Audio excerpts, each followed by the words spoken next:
Therefore, breast cancer is the most common cancer in the U.S., affecting women after skin cancer there. Now, according to the Centers for Disease Control and Prevention, 1 in 8 women in the U.S. will be diagnosed with breast cancer in her lifetime.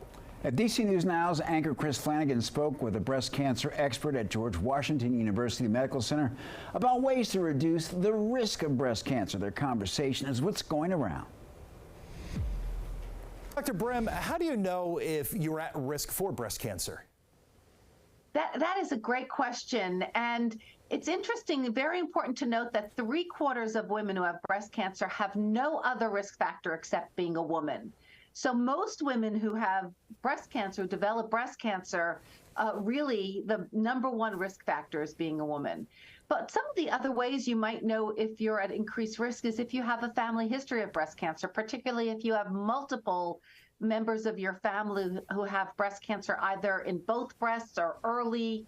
And some families just don't have a lot of women in their family. And if that's the case, then you might have men in your family who have young or many men with prostate cancer that can be associated. So those are the kind of things we look for with familial breast cancer, genetic breast cancer. And it's important to note that there have already been 70 genes that have been associated with a substantially increased risk of breast cancer. And you can get those genes from either your mother or your father equally. So at what age should a woman start screening for breast cancer?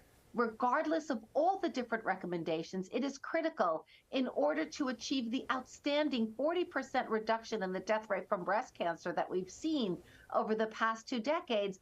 Every woman has to get her mammogram starting at the age of 40 and every year until her life expectancy is 5 years or less. Unless she has a family member with breast cancer, then they should start 5 to 10 years earlier than the age of the relative. And if you have dense breast, mammography alone is not enough.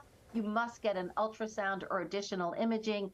And if you do have this gene or multiple family members with breast cancer, then an MRI every year is appropriate as well. Dr. Brem, are there ways to reduce your risk of breast cancer? You know, we can't prevent breast cancer. There's nothing we can do that will assure that we won't develop breast cancer, but you can reduce your risk.